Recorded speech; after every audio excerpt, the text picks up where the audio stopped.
Hey guys, Meredith here. How's it going? Wanted to continue talking about kind of what you do when you are in your head. And I want to tell you about the way I used to address it.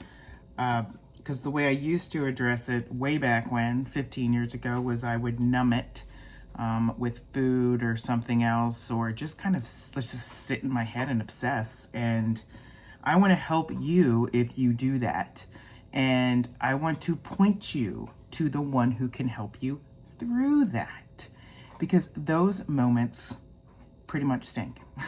It's funny because the other day, or this weekend, my daughter, my dog has one of those outdoor, leashes, and we just let her run around, and sometimes she can get wrapped around her legs, and it can kind of hurt when it gets around your foot. And it got around my daughter's foot because she jumped in it, and poor thing, it killed her because it feels like a burn. And I looked, and it was kind of, it didn't look too good. It's healing now, because she's little. But she said to me, "Mommy, it hurts." And I said, honey, sometimes things hurt, and we just have to let it hurt. Just because we put a Band-Aid on it doesn't mean it's not going to keep hurting. And I just think we have to remember that. We have to remember that God carries us through storms. When we have a relationship with Jesus, He will carry us through it. Even if we feel emotionally overwhelmed, even if we feel mentally stuck, or we're just repeating, we're going over things in our mind, He will carry us through. And you know what? He will also give us a new day. And yesterday, I just had one of those days. I was physically spent. My mind was focusing on, it was just things that, I was just being triggered, and just of grief and just weird things that I just wasn't expecting. And so I just had to be still as I was moving through the day, going to church, and I did not enjoy it. We don't always enjoy when we're going through those kind of mental and emotional rough patches. And I came home, and usually I come right home and make breakfast or brunch, and I just walked around. I was like, give me 5 minutes, and I laid down. I just rested in the Lord.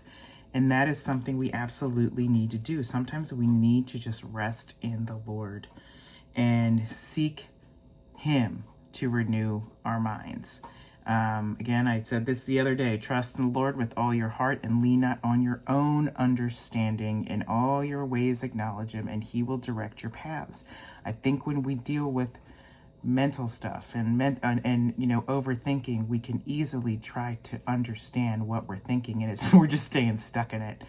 And we really need the Lord to pull us out of it. And yes, we can be in a pit with our mental, what's going on with our minds. And one of the other things I do is I just kind of wait for the Lord to carry me through it.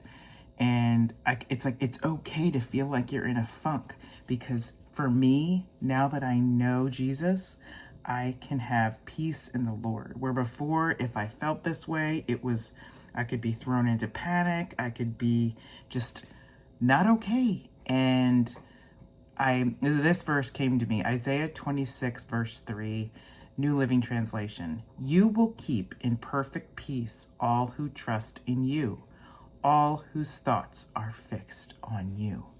See, my thoughts may be all over the place, but my heart is set on Him. I know He's keeping me in perfect peace. Sometimes I have to say it. Sometimes I have to cry out, Jesus. Sometimes I'm like, keep me in perfect peace. And sometimes it's just like, I know it in the back of my head. It's almost like the front of my mind, I'm thinking all these thoughts, but I know it in the back of my head. And that is such a blessing. That is something you can't get with anything else in the world. So I just want to encourage you in that. It's another reason to really seek the Lord and to rest in Him. And honestly, not enough of you do this, because I know some of you.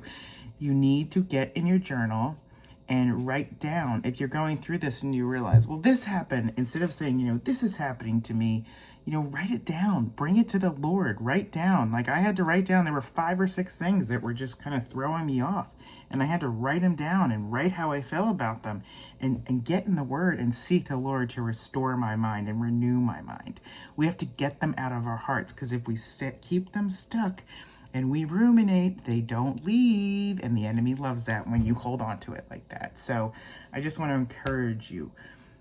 He having a relationship with Jesus, having the peace that surpasses all understanding, nothing compares to it. You're not going to get that kind of peace on the yoga mat. I know there are people who believe that, but honestly, it's the peace of Christ. So I hope this helps you. I also want to encourage you to make sure you subscribe to my YouTube, make sure you're following me on Instagram, and I'm about to go post the link for signing up for my January, the wait list for my January course on, we're calling it Getting Real and Growing Up with God.